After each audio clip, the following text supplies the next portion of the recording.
효감, 효용 이런 것들을요 주택 서비스 이렇게 표현합니다. 주택 서비스. 그래서 서비스 측면 혹은요 아니면 주택 효용이라는 표현을 씁니다. 효용적 측면에서 분석해야 합리적인 분석이 될 수 있는 거죠. 이런 식으로 해야 완전 경쟁식으로 분석이 가능합니다.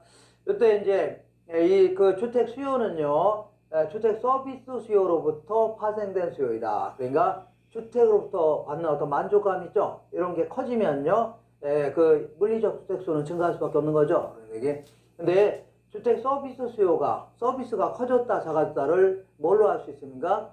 차기는 알기는 힘들 건데 만약에 임대료 같은 게 좋아졌다, 사용에 대한 대가가 올라갔다는 얘기죠. 그러면 그만큼 서비스가 높은 거 아닙니까? 효용이 큰 거죠. 그러면 그런 것들은요 임대료 같은 게 좋아지면요 그런 주택을 많이 살려고 할 겁니다. 이런 식으로. 결국은요 주택 수요는요 물리적 주택 수요는요 주택 서비스 수요로부터 파생된 수요다 이렇게 할 수 있겠네요. 이것 때문에 이거 파생됐다 그런 얘기입니다. 자, 이번에는 어떤 얘기를 해볼까요? 자, 주택 저량이라는 게 있고 유량이라는 게 있습니다. 우리 경제학에서는요 거의 수요라든가 공급은요 유량으로 설명합니다. 유량으로. 한 달에 50병 사 먹겠다, 아니면요 한 달에 50만 병을 공급하겠다 하는 거 아닙니까? 이런 식으로 유량으로 설명하는데 우리 부동산 학에서는요 부동산 학자들은 때로는요 이거를요 저량으로 설명하는 경우도 있습니다. 주택시장을. 왜 그러냐면 주택 같은 경우는요 아주 내구성이 있는 재화 아닙니까? 맥주와 다르게 한번 먹고 버리거나 이런 게 아니잖아요. 생산도 막 금방 할 수 있는 거 아닙니까? 근데 주택은요 내구성 있는 재화죠. 아주 단단해서 오랫동안 쓸 수 있다는 얘기입니다. 그리고 또한 이 생산하는데 시간이 꽤 걸려요, 안 걸려요? 꽤 걸릴 거 아닙니까? 그러다 보니까 현재 존재하는 주택을 가지고 분석하기도 하고 때로는요 새로 만들어 파는 양 있죠? 요걸 가지고 분석하기도 합니다. 이걸요 이렇게 해볼게요. 이런 식으로 한번 해보겠습니다. 자, 여기가 이제 특정 시점을 중심으로 해서 이렇게 분석하는 걸요 주택 저량이라 표현합니다.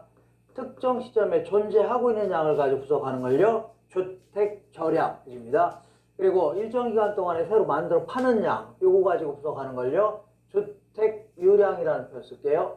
주택 유량이다 이렇게.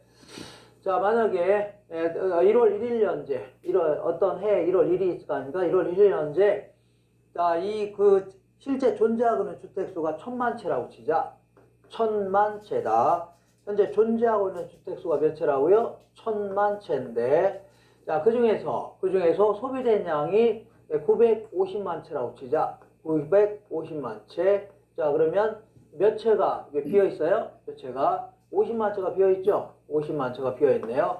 자, 지금부터 이렇게 볼게요. 요거를요, 이 1000만 채를요, 주택 저량의 공급량 해줍니다. 주택 저량의 공급량.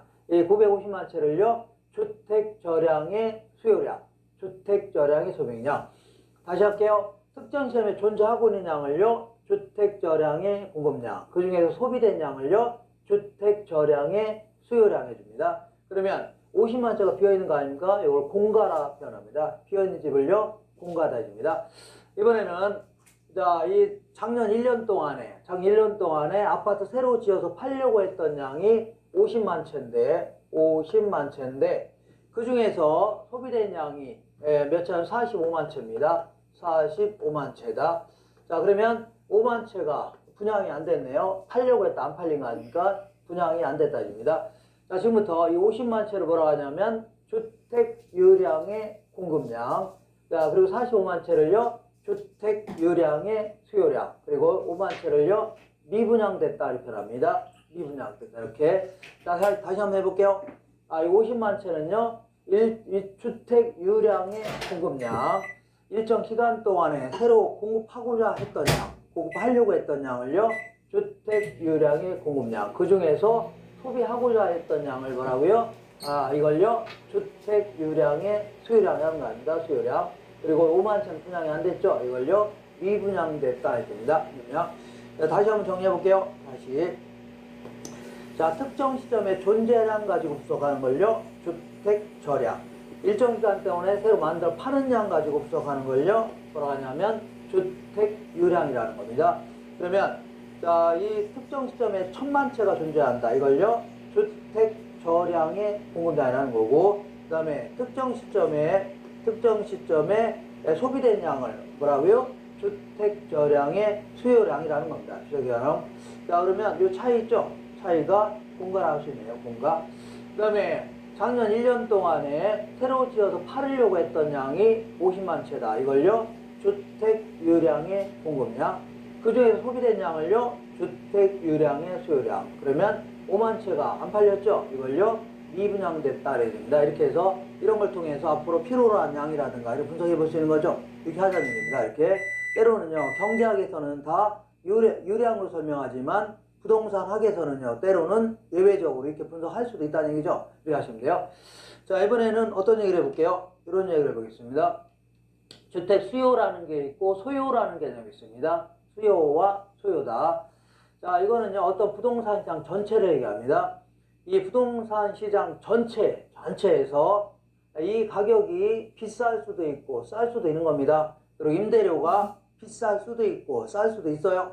어쨌거나 시장 전체에서 그 가격이 비싸든 싸든 아니면요, 임대료가 비싸든 싸든 어쨌거나 시장 기능을 통해서 지금 기능을 통해서 집을 구할 수 있는 사람이라든가 임대받을 수 있는 자가 1,500만 가구라고 치자. 우리나라 전체 가구 중에 1,500만 가구라고 치자.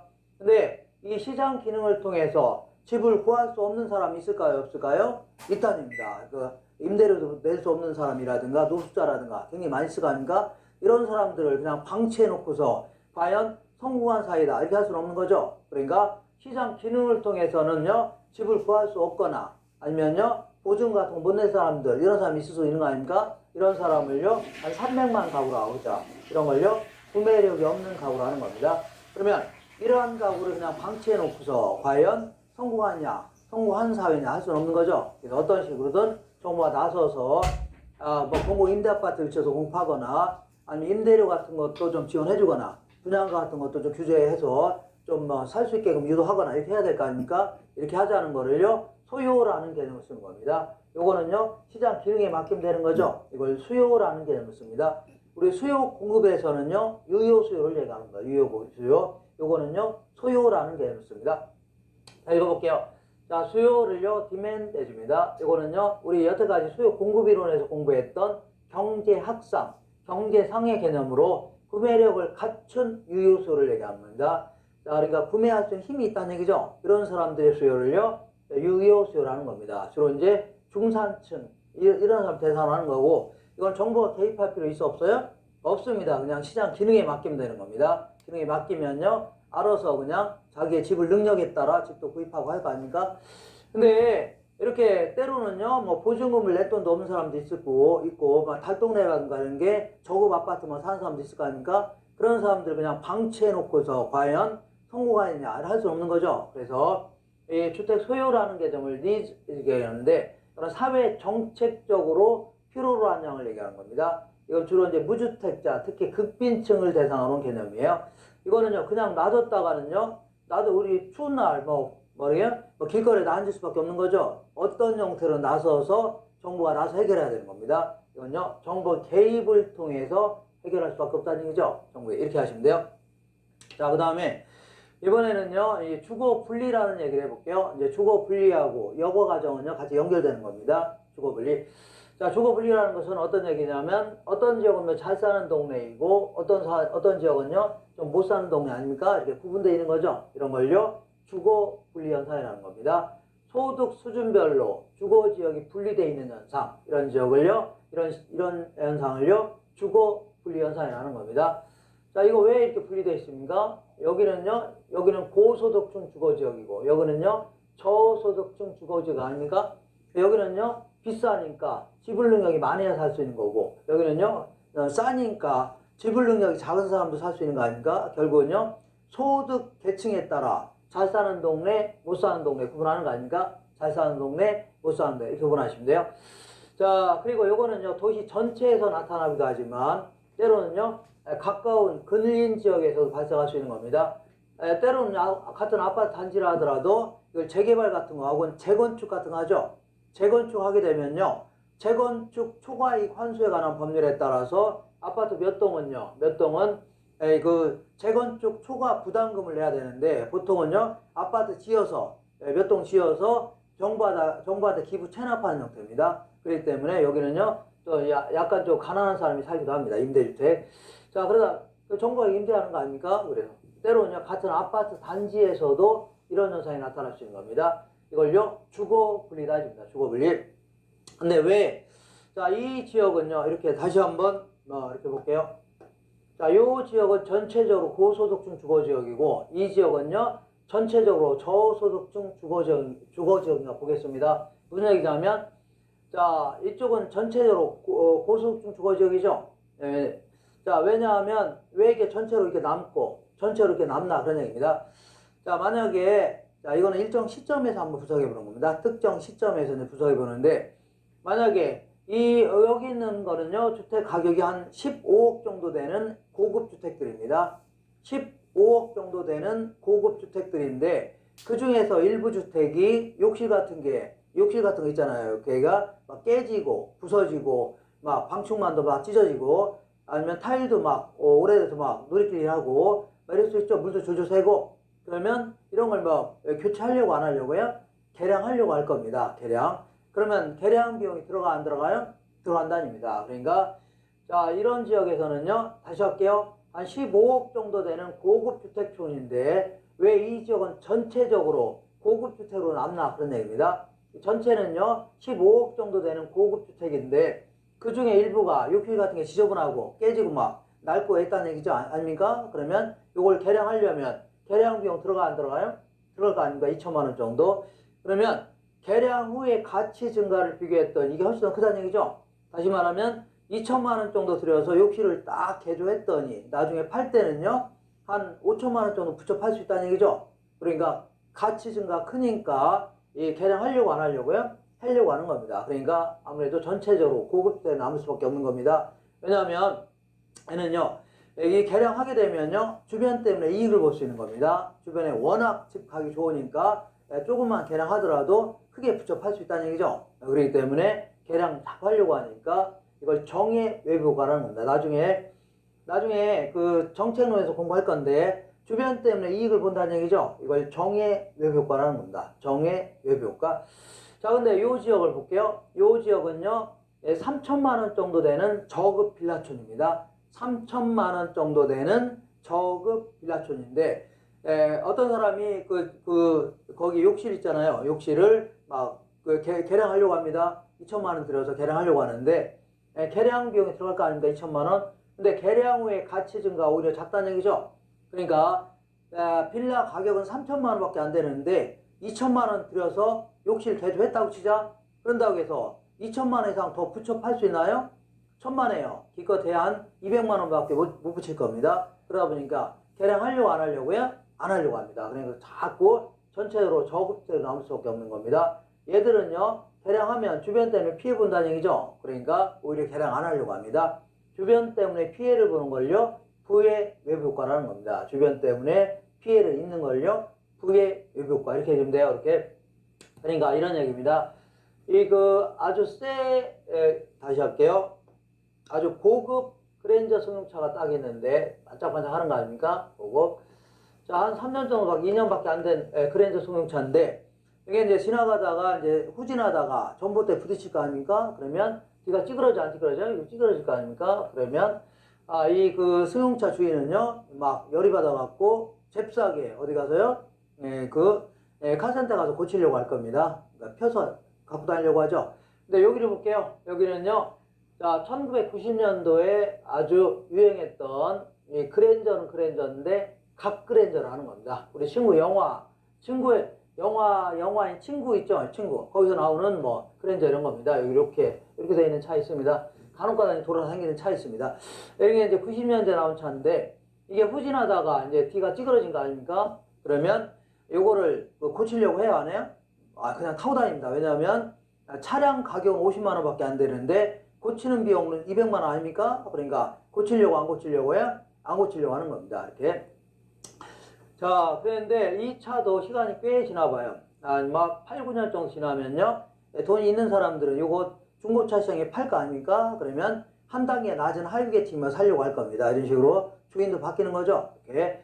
자, 그럼 이것도 마찬가지입니다. 이렇게 해볼게요.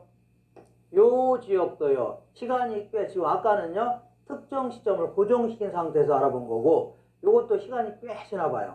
30년, 40년 정도 지나면요.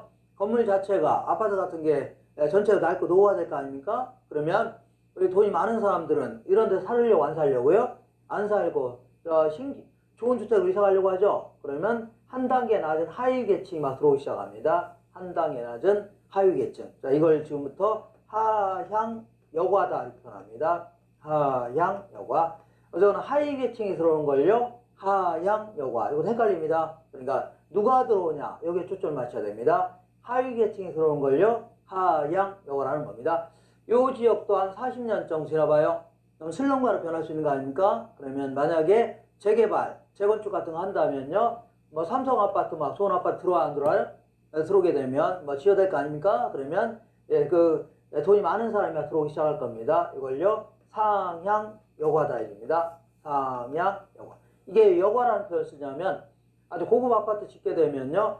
극빈층은 못 들어오는 거죠. 그러니까 상위 계층만 걸러서 들어오는 겁니다. 걸러서. 그래서 이걸요. 여과 현상이다. 자, 조심할게. 이것도 마찬가지로 누가 들어오냐. 상위 계층에 들어온 걸요. 상향 여과. 하위 계층에 들어온 걸요. 하향 여과라는 표현을 쓰는 겁니다. 이렇게. 자, 그러면 한번 볼게요. 이걸 여과 현상이라는 겁니다. 그래서 이게 한 뭐 4, 50년쯤 그러면 돌아가는 겁니다. 이게 돌아갈 거 아닙니까? 이렇게 이걸요. 여과 현상이라는 겁니다. 자, 그러면 이걸 조금 자세히 알아보겠습니다. 자세히 여과 과정이다. 합니다.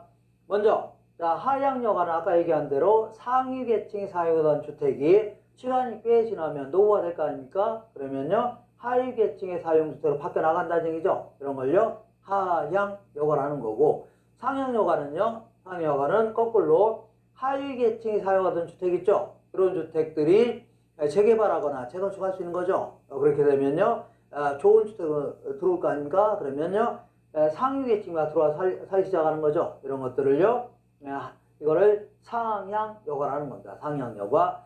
근데 항상 요거를 조심하셔야 돼요. 하위 계층이 들어오는 걸요, 하향 여과. 상위 계층이 들어오는 걸요, 상향 여과다. 해줘야 돼요. 요거 조심하셔야 됩니다. 자주 물어보니까. 자, 그러면 이러한 여과 현상을 조금 자세히 알아보겠습니다. 자세히. 자, 먼저 아까 그 지역입니다. 아까 지역인데 이런 데는요, 고소득층 주거지역. 이런 데는요, 저소득층 주거지역 아닙니까? 어떤 경계를 사이에 두고 이 경계가 뭐 4차선 도로가 될 수도 있고 뭐 어떤 강이 될 수 있고 철로가 될 수 있는 겁니다. 그러나 어떤 경계를 사이에 두고 잘 사는 동네, 못 사는 동네 구분하는 거 아닙니까? 이걸요, 주거분리 현상이라는 겁니다. 주거분리 현상이다. 이때 자, 여과 현상은요, 이 지역도 시간이 꽤 지난다. 그러면 한 단계 낮은 하위 계층에 들어올 거 아닙니까? 네. 자, 돈 많은 사람 빠져나가고, 이걸요, 하향 여과고, 여기도 한 30년, 40년 지나면요, 건물 자체가 낡고 노후화 되니까, 30년, 40년 지나면 슬럼가로 변할 수 있죠. 그러면 재개발, 재건축할 수 있는 거죠. 그러면요, 자, 이 상위 계층이 들어오기 시작하는 겁니다. 이걸요, 상향 여과라는 겁니다. 이걸 조금 더 좀 자세히 알아보겠습니다. 자, 이러한 고소득층 주거지역이라 하더라도 이런 동네가 있고 이런 동네가 있습니다.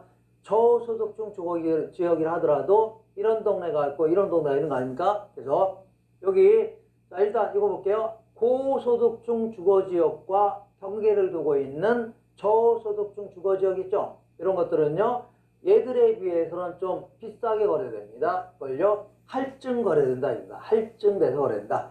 반대로 저소득층 주거지역과 경계를 두고 있는 고소득층 주택 있죠? 얘네들은요, 얘들에 비해서는 좀 싸게 거래됩니다. 이걸요, 할인 거래한다. 합니다. 할인 거래한다. 이렇게. 왜 그런가 볼게요. 먼저, 자, 뭐랄까요? 고소득층 주거지역과 경계를 두고 있는 저소득층 주택들. 예를 들어서 어떤 지역이 있는데, 목동 아파트 단지라고 치자. 목동 아파트가 이제 굉장히 좀, 옛날에는 아파트도 많이 있어서, 이 땅의 지분이 굉장히 많습니다. 굉장히 비싸요. 그리고 인프라도 많이 갖춰져 있는 이러한 지역입니다. 서울의 목동 아파트 단지. 근데 여기도 여기 이제 이 아파트 단지 근처에 이제 여기도 뭐 빌라가 있고, 여기도 빌라가 있을 수 있죠. 근데 요 빌라보다는 요 빌라가 훨씬 더 비싸게 거래됩니다. 그래서 왜 그러냐면 길만 건너면 바로 아파트 단지 아닙니까? 그러면 아무래도 학군도 아주 좋고 백화점이라든가 편의시설 같은 게 굉장히 잘 갖춰져 있죠. 그리고 또한 아니면 병원 같은 것도 많이 잘 갖춰져 있고, 자 그리고 아무래도 여기 그 뭐랄까요? 무슨 뭐 공원 같은 것도 잘 갖춰져 있는 거 아닙니까? 그러니까 얘들 때문에 이익을 볼 수 있다는 얘기죠. 그러니까 얘들에 비해서 비싸게 거래됩니다. 이런 걸요 할증 거래된다 집니다. 할증 거래된다. 반대로 자 저소득중 주거지역과 경계를 두고 있는 고소득중 주택 있죠. 얘네들은요 얘들에 비해서는요 싸게 거래됩니다. 할인 거래됩니다. 왜냐하면 길만 건너면 지저분한 동네 아닙니까? 그래서 이렇게 이제 그 돈이 많은 사람들은요 지저분한 동네 근처에 있는 걸 싫어합니다. 그렇기 때문에 어떻게 한다고요? 할인 거래됩니다. 할인 거래다. 자 그럼 이걸 기초로 해서 여과 현상을 설명해 보겠습니다. 여과. 자, 어쨌거나 요 지역은 그래도 여기다 싸게 거래하는 거 아닙니까? 싸게 거래되고 있는데 시간이 꽤 지났다고 치자. 시간이 꽤 지나게 되면 한 30년, 40년 지났다고 치자. 그러면 자 언젠가부터는요. 그동안은요. 개량 비용보다 개량 후에 가치 증가 컸죠. 욕실 같은 거 뭐 개량할 때 개량 비용보다 개량 후에 가치 증가 컸을 거 아닙니까? 근데 언젠가부터는요. 개량 비용이 개량 후 가치 증가보다 큰 경우가 있다는 얘기입니다. 시간이 꽤 지날 거 아닙니까? 그럼 건물자 낡고 노후가 되죠. 거기다가 또 싸게 거래하는 거고 또 여기 살기도 싫을 거 아닙니까? 자, 이런 사람들이 있는데 그렇다 하시면요. 개량 비용이 개량 후에 가치 증가보다 클 경우에는 개량하려고 안 하려고요? 안 하려고 할 거 아닙니까? 안 하려고 하니까 가치가 이제 급격히 저하되기 시작합니다. 예를 들어서 그동안은요, 욕실 같은 게 조금이라도 뭐 지저분하고 하면 얼른 교체하려고 했는데 어느 정도 기간이 지나면요, 그때부터는요, 개량해봐야 손해라는 얘기 아닙니까? 그냥 방치해 놓는 겁니다. 그러다 보니까 물도 줄줄 새고, 막 유리창도 막 깨져 있고, 아니면요, 막 타일도 막 늘끼리 하고 할 거 아닙니까? 그럼 그때부터는요, 가치가 급격히 저하되기 시작합니다. 급격히 저하되고, 그리고 돈 많은 사람 빠져나가려고 할 거 아닙니까? 그러면 호시탐탐 들어오려고 했던 사람도 있죠. 여기 사람들이 들어오려고 했던 사람이 들어오기 시작하는 거 아닙니까? 그래서 이제 본격적으로 하향 여고가 시작된다 표현합니다. 하향 여고가 시작된다. 그랜저 같은 경우에도요. 자, 처음에는 얼른 고치고 했는데 찌그러지고 하면요. 근데 한 7, 8년 정도 지나면요. 그때부터는요. 그냥 찌그러져 봐야 돈만 더 들어가니까 고쳐야 돈만 더 들어가죠. 그냥 방치해놓고만 타다 보니까 급격히 가치가 저하될 수 있는 거죠. 예. 자, 그런 거 똑같은 겁니다. 이렇게. 그러면 그때부터는 개량 안 하려고 할 거 아닙니까? 그러면 막 아주 지저분한 집이 되니까 그때부터 본격적으로 하향 여과가 시작된다 표현합니다. 하향 여과가 어떻다고요? 시작된다 이렇게 표현합니다. 네, 여기도 볼까요? 요것도 이런 동네가 있는데 이런 동네는요. 다시 해볼게요. 여기는 상대적으로 할증돼서 거래되고 여기는요. 여기는 할증돼 거래되죠. 그럼 여기는 이런 동네가 소위 말하는 달동네 좀 되겠네요. 달동네다. 이렇게. 자, 이런 동네부터 이제 시작되는 겁니다. 자, 어쨌거나 이 달동네를 이제 전부 없애려고 달동네 같은 게 많이 있으면요. 아무래도 같이 동시대에 살아나가는데 누구는 무진장 잘 살고 모두 못 살고 누구는요. 이런 것도 문제가 될 수 있는 거죠. 그래서 달동네 같은 거는요. 안전에도 문제가 있습니다. 주택들이. 그리고 위생에도 문제가 있죠. 어떤 형태로 정부가 나서서 주거 환경을 개선시켜 주는 거 있죠. 이런 것도 하나의 주된 업무가 될 수 있는 겁니다. 그러니까 여기가 이제 달동네가 있는데 달동네에 여기 있는 주민들한테 소득 같은 거 많이 지원해 준다고 치자. 소득도 지원해 주고 아니면요 이 젊은 사람들한테 좋은 일자리 창출해 주고 그러면요 소득이 늘어나고 할 거 아닙니까? 그러면 이 동네 나가려고 하겠죠. 좋은 동네 이사 가려고 할 겁니다. 그러면 이제 슬슬 뭐가 생겨요? 공가라는 게 생기기 시작합니다. 빈집이 생긴다는 얘기 아닙니까? 공가. 그러면 공가가 생긴다면요. 그때부터는요. 재건축 같은 거 하게 되죠. 재개발, 재건축도 하게 되면요. 오히려 재건축 하게 되면요. 여기서 개량 비용은요. 재건축 비용을 얘기하는 거고 요거는요. 재건축 후에 가치 증가를 얘기하는 거죠. 그런데 재건축 후에 가치 증가가 훨씬 더 크다는 얘기입니다. 그러니까 왜 그러냐면 달동네에 사람들이 막 거주하고 있을 때는요. 이분들 내보내려면 쉬워요? 어려워요? 어렵다는 얘기입니다. 근데 이미 알아서 다 나가신 거 아닙니까? 그러면 알아서 밀어버리고요. 재개발, 재건축하는 게 훨씬 사회적, 경제적 면에서 이익이 크다는 얘기죠. 그러다 보니까 재개발하려고 하겠네요. 여기서 개량한다는 얘기는요, 재건축, 재개발한다는 얘기죠. 그러면 재건축, 재개발하게 되면 고급 아파트 들어와 안 들어와? 들어올 거 아닙니까? 그때부터는요, 뭐가 시작된다고요? 상향 여가가 시작된다. 돈이 많은 사람이 들어오기 시작한다는 얘기입니다. 이런 식으로 해서 이렇게 바뀌어 나가는 거죠. 이런 거를요, 여과현상이라는 겁니다. 여과현상. 다시 한번 볼게요. 다시. 어쨌거나 경계를 사이에 두고 저소득층 주거지역과 경계를 사이에 두고 있는 고소득층 주택은요, 할인돼서 거래됩니다. 얘보다 싸게 거래한다는 얘기죠. 여기부터 이제 출발합니다. 자, 여기서도 그래도 싸게 거래하고 살기 싫은데, 자, 시간이 꽤 지나면요, 오히려 언젠가부터는요, 개인이 보수해야, 욕실 같은 거 보수해야 비용이 더 나갈 수 있다는 얘기죠. 그러다 보니까 오히려 개량 비용이 가치 증가보다 크니까 아마 개량 안 하려고 할 겁니다. 그럼 가치가 급격히 저하될 거 아닙니까? 그러면요, 그 한 단계 나서 하위계층 막 들어오기 시작한다는 얘기죠. 이걸요, 하향 여가가 시작된다 해줍니다. 자, 그리고 이런 데는 요거는 할증대 되고, 요런 데를 소위 달동네 이렇게 할 수 있는데, 이런 데를요, 달동네 같은 거 없애려고 정부에서 여러 가지 소득 같은 거 지원해주고, 일자리 같은 거 많이 창출해주고, 이렇게 한다면요, 여기는 사는 사람들이 이 동네 뜨려고 하죠. 이걸요, 여기 있는 주택을 저가주택 해줄게요. 저가주택에 대한 수요가 감소하기 시작합니다. 그러면 그때부터는요, 알아서 다 나가신 거 아닙니까? 그때부터는요, 오히려 재개발했을 때의 이익이 재개발에 따른 비용보다 크다는 얘기죠. 그러니까 자, 다 나가셨으니까 밀어버리고, 자, 다시 재건축, 재개발하는 게 훨씬 더 사회적, 경제적 면에서 가치가 크다는 얘기입니다. 그러면 개량하려고 하죠. 여기서 개량이라는 것은요, 재건축, 재개발을 얘기합니다. 그러면 그때부터는요, 돈이 많은 사람이 들어올 거 아닙니까? 이렇게 해서 4, 50년 주기로 동네가 바뀌어 나갈 수 있죠. 4, 50년 주기로요, 그 주택의 질적 수준이 변화하면서 주인도 바뀌어 나가는 거 아닙니까? 이러면서 그 변해 나가는 형상을요, 여과현상이라는 겁니다. 자, 이 여과현상은요, 긍정적으로 작동되는 경우에는요, 주거의 질이 계속 개선될 수 있는 거죠. 이런 게 없다면 계속 낙후된 주택으로 나올 거 아닙니까? 재개발, 재건축하고 이래야지. 어떻다고요? 주거의 질이 개선된 효과가 발생하는 겁니다.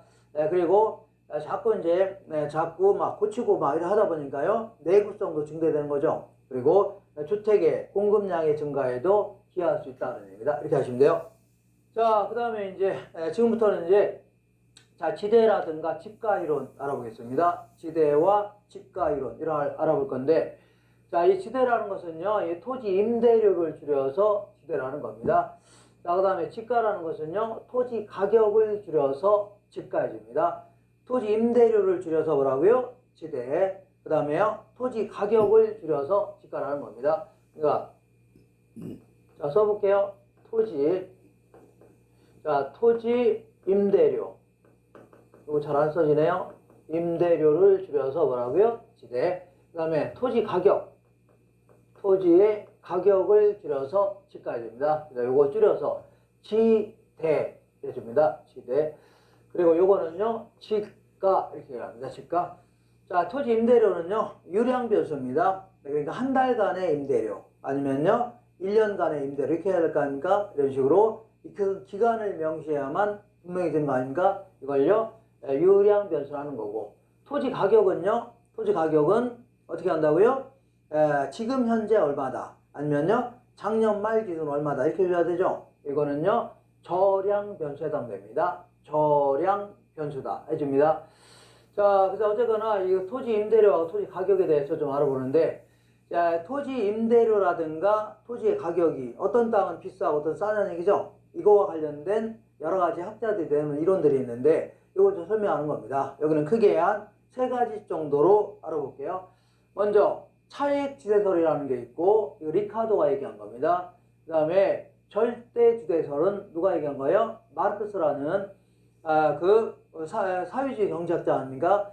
지구의 반을 이제 붉게 했던 사회주의 경제학자인 마르크스의 이론이고, 그 다음에 튀네이라는 사람은요, 입지교차지대설 해줍니다. 입지교차지대설. 이거는요, 다른 말로 위치지대설 이렇게 얘기합니다. 누가 얘기한 거라고요?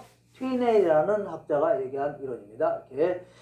자, 어떤 땅은 임대료가 비싸고 어떤 땅은 싸냐 그런 얘기 아닙니까? 이걸 좀 알아보는 겁니다. 이때 여기 이거는 전부 다 1800년도에 나온 이론들입니다. 거의. 그렇기 때문에 이때 농경사회를 가정하는 겁니다. 농경사회.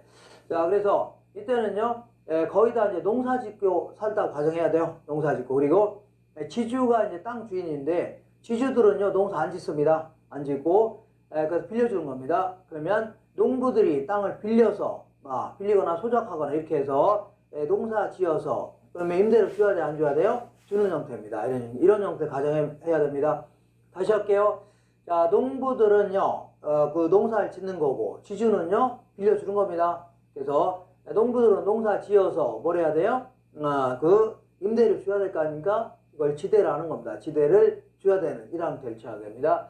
이걸 가정해 할게요. 이때, 자, 결론적으로 얘기한다면요, 우리 리카도 같은 경우는요, 왜 어떤 땅은 임대료가 비싸고 싸냐, 이건요, 비옥도의 차이가 지대를 결정한다 했던 겁니다. 수학 체감의 법칙 하에 비옥도의 차이, 이게 바로 지대의 차이를 가져온다 했던 겁니다. 그런데 수학 체감의 법칙은요, 요거는 어떤 한정된 토지가 있다고 치자. 한정된 토지에다가 노동자본을 투입하게 되면 생산량을 계속 늘릴 수만 있다면 이 땅 하나만 있으면 될 거 아닙니까? 이 땅. 근데 이 사람들은 더 많은 농작물을 요구할 거 아닙니까? 필요로 하고. 그러니까 또 다른 농지가 필요하죠. 그러니까 만약에 이 땅에서 노동자본을 투입하기 위해서 생산량을 계속 늘릴 수만 있다면 이 땅 하나만 있으면 될 겁니다. 노동자본 투입하면 될 거 아닙니까? 근데 여기서는요, 한정된 토지에서 농사 지을 수 있는 양은 1년에 한정되어 있는 거 아닙니까? 그러면 더 많은 농작물이 필요하면요, 어쩔 수 없이 또 다른 농지가 필요하다입니다. 그러면 이런 땅과 이런 땅은 왜 지대가 차이 나냐? 이거는요, 어떤 땅은 비옥도가 좋고 어떤 땅은 비옥도가 안 좋은 거 아닙니까? 이런 게 지대를 결정한다 했던 겁니다. 이런 게 지대를 결정한다. 이렇게. 자, 그래서 이거 비옥도의 차이가 지대를 결정한다 했던 겁니다. 이렇게 할게요. 먼저 다시 알아볼게요. 자, 결국은요, 어떤 지주가 있습니다. 지주는요, 땅 주인 아닙니까? 땅 주인이 땅을 크게 한 3가지를 갖고 있다고 치자. 이 상급지, 그 다음에 요거는요, 중급지, 얘는요, 하급지 해줄게요. 상급지, 중급지, 하급지. 자, 상급지는요, 아주 비옥도가 좋은 땅. 그 다음에 중급지는요, 비옥도가 중간 정도. 하급지는요, 비옥도가 아주 안 좋은 땅. 하시면 되겠네요. 자, 이때 상급지 같은 경우는요, 수익은 파른 금액을 얘기합니다. 단위 면적당 1제곱킬로미터당 생각할게요. 단위 면적당 파른 금액. 자, 이거를 수익이라는 겁니다. 매출액 혹은 매상고 아니면 수익 똑같은 얘기입니다. 자, 그러면 상급지 같은 경우는 비옥도가 좋아요, 안 좋아요? 좋을 거 아닙니까? 그러니까 아무래도 품질도 좋고 생산량도 많을 겁니다. 그래서 파른 금액이 100원이라고 치자. 100원.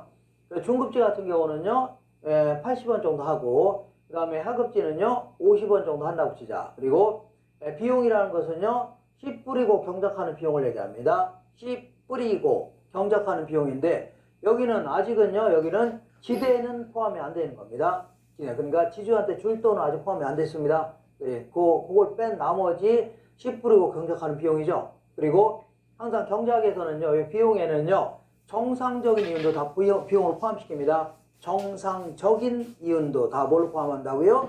비용으로 다 포함시킵니다. 자, 그러면 이 상급지 같은 경우는요, 100원에 팔았죠? 100원어치 팔고 50원 비용 들어갔을 거 아닙니까? 그럼 단위 면적당. 그러면 50원 남았어요? 안 남았어요? 남은 거 아닙니까? 그러면 여기는 정상적인 이윤도 다 포함시켰다고 했죠? 그럼 요만큼 남았네요. 그러면 지주가 돈 달라면요, 최대한 이만큼 정도는 지불할 이유가 있다는 얘기죠. 결국 요게 이제 지대를 결정할 수 있는 겁니다. 최대한도로 이 정도 지불할 이유가 있다는 얘기다. 근데 요 중급지 같은 경우는요, 한 30원 정도는 최대한 지불할 이유가 있는 거죠. 이렇게 정상적인 이윤 빼고 이게 남는 거 아닙니까? 이 정도만큼은 최대한 지불하겠다는 얘기입니다. 용의가 있다는 얘기죠. 덜 지불하면 더 다행이고. 근데 요거는요, 영원이죠, 영원. 이익이 영원 아닙니까? 그러면 지주가 돈 달라면 줄 돈 있어, 없어요? 없네요. 자, 지금부터 이거를요, 한계지 이렇게 표현할게요. 한계지. 자, 한계지는 여기저기서 나오는데, 여기서 한계지는요, 이익이 0인 땅을 얘기합니다. 이익이 0 땅. 그러면 이 땅은요, 지대가 발생해요, 안 해요? 안 한다. 안 한다. 그래서 결국은요, 한계지로부터 출발해서 비옥도가 좋은 땅에 대한 대가 있죠. 이게 결국은요 지대를 결정한다는 얘기입니다. 다시 할게요. 한 계지 이하의 땅은 지대가 발생해요 안 해요? 안 합니다. 안 하고 한 계지로부터 출발해서 비옥도가 좋은 땅에 대한 대가 있죠. 요게 결국은 지대를 결정한다 했던 겁니다. 지대. 자, 그렇기 때문에 만약에 곡물 가격이 올랐다는 얘기는 매출액이 많아진 거 아닙니까? 이게 커지면 그래서 커질 수 있는 거죠.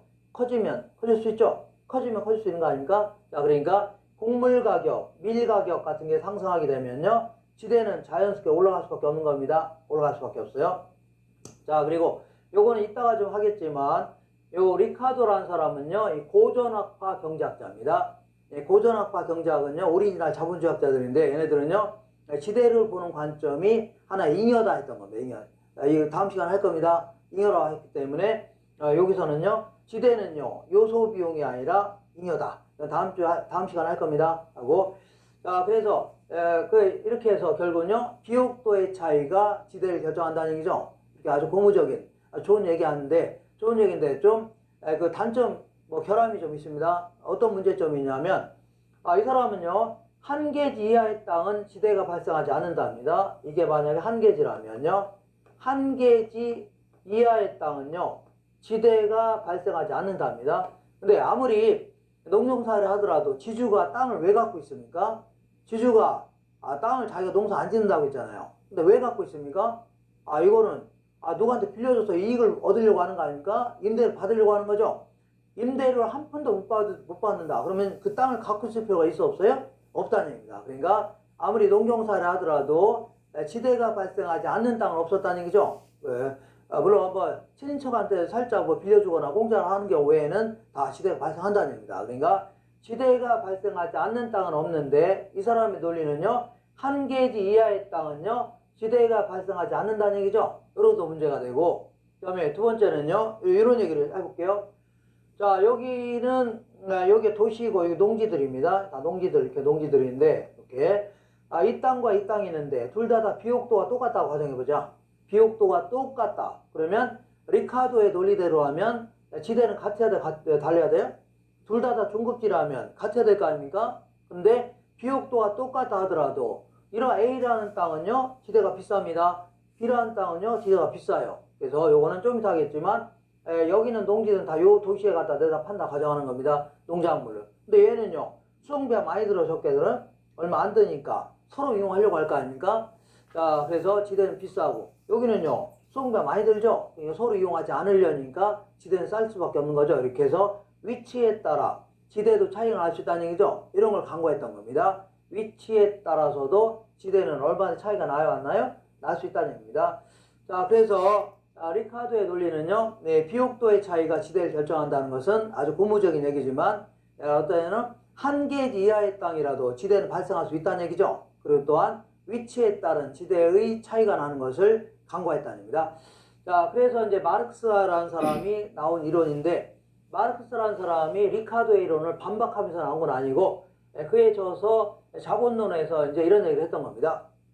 자, 이 사람은요 한 계지 이하의 땅이라도 지대는 발생할 수 있다. 이게 결론입니다. 한 계지 이하의 땅이라도 지대는 발생한다는 얘기입니다. 이게 결론이에요. 왜냐하면 이 사람은요 결론이 이겁니다. 초과 수요하에 사유재산제 이게 지대를 결정한답니다.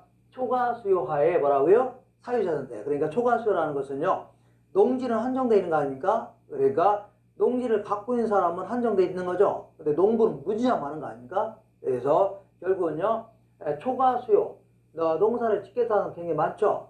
농지는 한정되어 있으니까 이걸요 희소성에 따라서 물론 이거라 하더라도 이 공산주의처럼 국가가 이제 토지를 갖고 있는 상태에서 임대한다 이럴 경우 문제가 안 되는데 사유재산제 있죠. 개인들이 갖고 있는 바람에 개인의 사유토지를 인정하는 바람에 한 계지 이하의 땅이라도 얼마든지 지대는 발생할 수 있다고 했던 겁니다. 한 계지 이하의 땅이라도 얼마든지 뭐 발생한다고요? 지대는 발생한다. 자, 볼게요.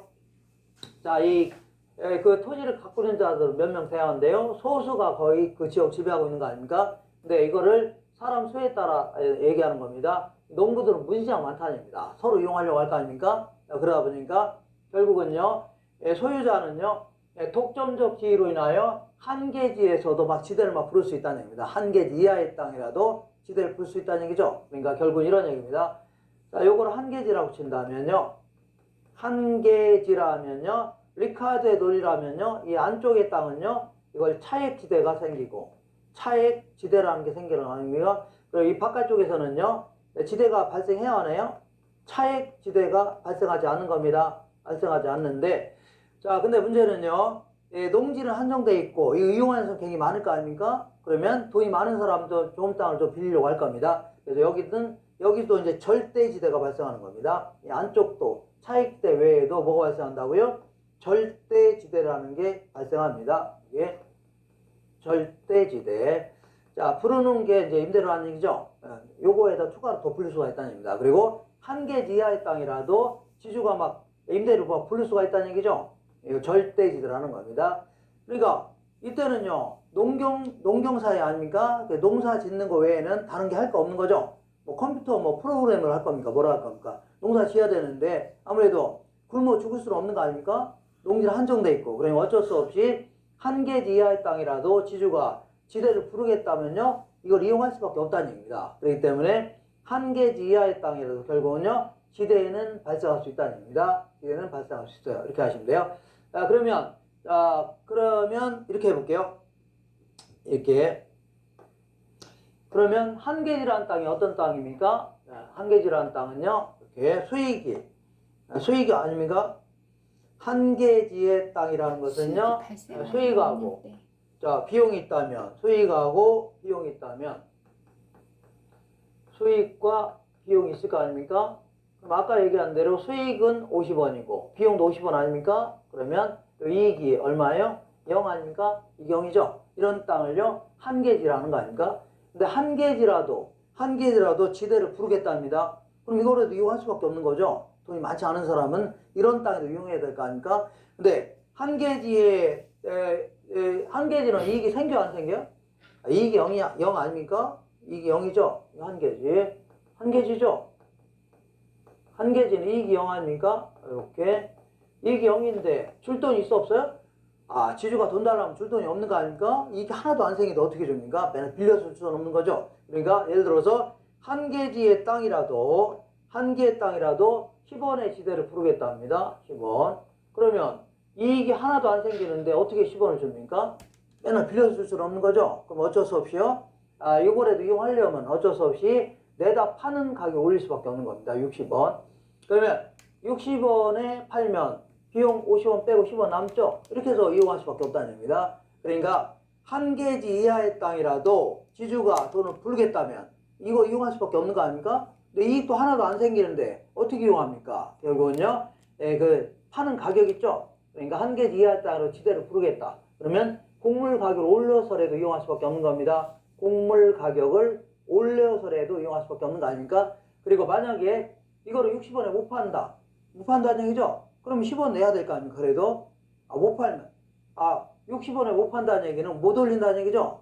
그러면 그래도 10원 내야 되죠? 그럼 어쩔 수 없이 아까 제가 이 비용에는 정상적인 이윤도 포함된다고 했죠? 그럼 먹고 살 만큼의 이윤 요것도 들어간다고 했는데 요건 포기할 수밖에 없네요. 먹고 살 만큼의 이윤은 포기해야 되죠? 결국은요 노동력의 착취다 이렇게 표현합니다. 뭐의 착취라고요? 노동력의 착취다 이렇게 정리하시면 돼요. 자, 그래서 결국은 이거는요 한계지 이하의 땅이라도 지대 발생 원인을 설명하고 있는 겁니다. 원인. 그 다음에 이번에는요 튀네일이라는 사람은요 입지교차 지대설 혹은요 위치 지대설 이걸 발표했는데 이거는 한마디로 얘기한다면요 수송비의 차이가 지대를 결정한다 그런 얘기입니다. 수송비의 차이가 지대를 결정한다 그런 얘기입니다. 자, 이 사람은요 1826년도에 고립국 무형이라는 걸 발표했습니다. 1826년도에 고립국 무형이라는 걸 발표했는데, 자, 요거는요, 이게 튀네일이라는 사람입니다. 요거는 왜 고립국 무형이냐면, 요게 이제 여기 도시가 있죠? 이 근처가 다 농지입니다. 여기서 농지에 있는 사람들은요, 농사 지어서 요 도시에만 내다 팔아야 돼요. 다른 도시에 팔면 안 됩니다. 요 도시에만 내다 팔아야 돼요. 마치 도시가 이제 섬처럼 고립되는 겁니다. 어떤 섬이 있는데 딱 중간에 도시가 있고 외곽 쪽에 다 농지라는 얘기죠. 그래서 만약에 이 B라는 사람은 뭐 밀농사 지어서 여기 또 다른 도시가 또 있다면요. 여기다 대답하는 게 훨씬 더 비용이 절감되죠. 수송비가 절감될 거 아닙니까? 이런 도시는 없다고 하자는 겁니다. 마치 섬처럼 고립되어 있다 해서 이걸요. 고립국 모형이다 입니다. 고립국 모형이라는데, 자, 그러면 리카도의 논리대로 하면, 이 땅과 이 땅은 비옥도는 똑같다고 가정해보자. 비옥도가 똑같다면 둘 다 중국지라면요. 둘 다 뭐는 같아야 돼요? 지대는 같아야 될 거 아닙니까? 근데 왜 이 땅은 지대가 비싸고 싸냐는 얘기죠? 비싸고 싸자는 얘기입니다. 이렇게. 왜 그러냐면 이 땅 같은 경우는 내다 팔려면 수송비가 거의 안 들죠? 서로 이용하려고 할 거 아닙니까? 그러니까 지대가 올라가고, 이 땅은요 수송비가 많이 들죠? 서로 이용하지 않으려니까 지대는 싸질 수밖에 없는 겁니다. 결국은요 외곽으로 나갈수록 수송비는 많이 들어 적게 들어요? 수송비가 많이 든다는 얘기입니다. 그러다 보니까 나갈수록 지대는 낮을 수밖에 없는 거죠. 지대는. 자, 이런 식으로 해서 입지가 교차되면서 지대가 결정된다는 얘기입니다. 결국은요 수송비의 차이가 지대를 결정한다는 얘기입니다. 수송비의 차이. 그래서 위치에 따라 지대가 발생하는 원인을 설명했는데, 이 얘기는요 나중에 농업 입지론 할 때 조금 더 한 번 더 할 겁니다. 한 번 더 할 건데, 이거 한 번 더 해볼게요. 한 번 더 한다면 이거는요, 자, 요 밑에도 하나 글씨가 있는데, 이거는요 결국은 수송비의 차이가 지대를 결정한다, 이 얘기입니다. 그리고 자, 어떤 땅이든 자, 순이익을 계산해 볼게요. 순이익은요 수익에서 비용 뺀 걸 순이익이라는 겁니다. 수익에서 뭘 뺀 거라고요? 비용. 번 돈에서 쓴 돈을 뺀 걸 수익이라는 거예요. 그 순이익이라는 겁니다. 순이익을 하는데, 이때요. 자, 요 순이익 계산해 볼게요. 순이익은요, 여기서 밀농사 지을 거 아닙니까? 팔음 금액을 매출액 하는 겁니다. 매출액이고, 여기서요, 씨 뿌리고 경작하는 비용을 생산비라고 할게요. 생산비. 이것도 빼야 되겠죠? 이익을 계산하려면 생산비 빼야 되고, 수송비도 빼야 되죠? 빼야 되고, 원래는요, 지대도 빼야 되는 겁니다. 이것도 빼야 실제 남는 거 아닙니까? 근데 요거는 아직 반영이 안 됐습니다. 그러니까 요 지대는 아직 반영이 안 됐다는 얘기죠? 그러면 반영이 안 됐다. 자, 그러면 여기까지 뺀 금액이 이제 그 순이익인데 아직 지대는 반영이 안 됐죠? 그러면 이만큼만큼을 지주가 돈 달라면 지불할 여유가 있는 거 아닙니까? 결국 요게 바로 지대를 결정하는 겁니다. 다시 할게요. 파른 금액에서 찌뿌로 경작한 비용 뺐죠? 이건 정상적인도 포함되는 겁니다. 그리고 수송비도 뺐죠? 그리고 아직 지대는 아직 안 뺐는데, 여기까지 뺀 금액이 순이익인데 이만큼은 아직 지대는 반영이 안 된 거 아닙니까? 그럼 지주가 돈 달라면 최대한 이만큼 지불할 여유가 있는 거죠. 이게 지대를 결정하는데, 근데 문제는 A라는 땅은요, A라는 땅은 수송비가 많이 들어 적게 들어요? 얼마 안 들죠? 얼마 안 드니까 순이익은 무진장 커질 겁니다. 그러면 지대도 높을 수밖에 없는 거죠. 근데 B라는 지역은요 수송비가 많이 들어 적게 들어요? 수송비 많이 들죠? 그럼 순이익은 얼마 안 되죠? 얼마 안 되니까 지대는 높을 수밖에 없는 겁니다. 낮을 수밖에 없는 거죠. 수송비 많이 드니까 순이익은 낮아지니까 지주가 돈 달라면 줄 돈이 얼마 안 되죠. 결국은요, 자, 이 땅이든 일단은 비옥도는 똑같다면 거의 생산량은 비슷하다고 간주하는 겁니다. 매출액은 거의 똑같다 가정하는 겁니다. 그리고 어떤 땅이든 씨 뿌리고 경작하는 비용 같다고 가정하는 겁니다. 같은데 A라는 땅 수송비가, 다시 할게요. A라는 땅은 수송비가 얼마 안 들죠? 얼마 안 들 거 아닙니까? 그러니까 다시 해볼게요. A라는 땅은 수송비가 얼마 안 들죠? 예, 얼마 안 되니까 순이익은 무지하게 커질 겁니다. 그럼 지주가 돈 달라면 줄도 많아지는 거죠. 네, 반대로 B라는 지역은요 수송비가 많이 들죠. 그러니까 순이익은 작아지니까 줄돈이 수송비 많으니까 순이익이 작아지죠. 줄돈 얼마 안 된다는 얘기죠. 결국은요 이 두 개의 차이가 뭐예요? 수송비의 차이라는 얘기입니다. 뭐의 차이라고요? 수송비의 차이가 결국은요 지대를 결정한다는 겁니다. 수송비 차이가 지대를. 다시 한번 해볼게요. 자, 이 순이익이라는 것은요, 순이익이라는 것은 수익에서 비용을 뺀 걸 얘기합니다. 자, 순이익은요 수익에서 비용 뺀 건데, 수익은요 파른 금액을 얘기합니다. 매출액을 얘기하는 겁니다. 매출액. 자, 그래서 여기서요 각종 비용을 빼야 되는데, 맨 먼저 10% 경작하는 비용 빼야 되죠. 생산비 빼야 됩니다. 그리고 갖다 나누는 비용 빼야 될 거 아닙니까? 수송비도 빼야 돼요. 그리고 여기다가 지주한테 주는 돈인 지대도 빼야 되는데, 요거는 아직 반영이 안 됐습니다. 아직은. 그리고 그런데 A라는 땅과 B라는 땅은요, 비옥도는 똑같다고 정해보자. 비옥도가 똑같다면 거의 생산량도 거의 비슷할 거 아니냐. 그리고 씨 뿌리고 경작한 비용도 거의 같다는 얘기죠. 이렇게 같은데 A라는 땅은요, 자, 수송비가 얼마 안 들죠?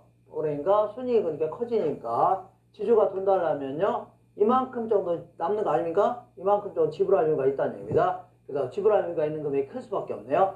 근데 B라는 땅은요, 수송비가 많이 들죠? 많이 드니까 순이익이 얼마 돼야 한대요? 얼마 안 되니까 지주가 돈 달라면 줄 돈이 얼마 돼야 한대요? 얼마 안 된다 그런 논리입니다. 이렇게 해서 결국은요, 수송비의 차이가 지대를 결정한다 했던 겁니다. 그래서 간단히 한번 말해볼게요. 리카도. 근데 이렇게 암기하세요. 차리, 그 다음에요. 차리, 하나 더 할까요? 절마, 입이 톡 튀어나왔네. 이런 식으로. 이게 사람 이름 계속 나옵니다. 차리, 절마, 입이 톡 튀어나왔네. 차리. 차액지대설은요, 리카도. 그 다음에 절대지대설은요, 마르크스. 그 다음에요, 입지교차에서는요, 튀넨. 이렇게 해서 기억하시면서, 자, 결론적인 것만 확인하고 마무리하겠습니다. 자, 리카도 같은 경우는요, 수학 체감의 법칙 하에 비옥도가 차이 난다는 얘기죠. 이게 시대를 결정한다 했고, 절대지대설은요, 마르크스는요, 자본주의 경제에서는요, 땅을 갖고 있는 사람 몇 명 대화한대요? 안 되고, 이걸 농사 짓겠다는 사람들은 문의가 많을 거 아닙니까? 결국은요, 초과 수요하에 갖고 있다는 사실 있죠? 이걸로도 얼마든지 한계 지하의 땅이라도 지대를 부릴 수 있다는 얘기입니다. 이런 얘기고, 그 다음에 입지교차에서는요, 수송비의 차이 있죠? 이게 결국은 지대를 결정한다 했던 겁니다. 이렇게 해서 요거 가끔 물어보니까 요거 정리해 두셔야 됩니다. 자, 끊었다가 그 추가적인 얘기를 계속 해보겠습니다.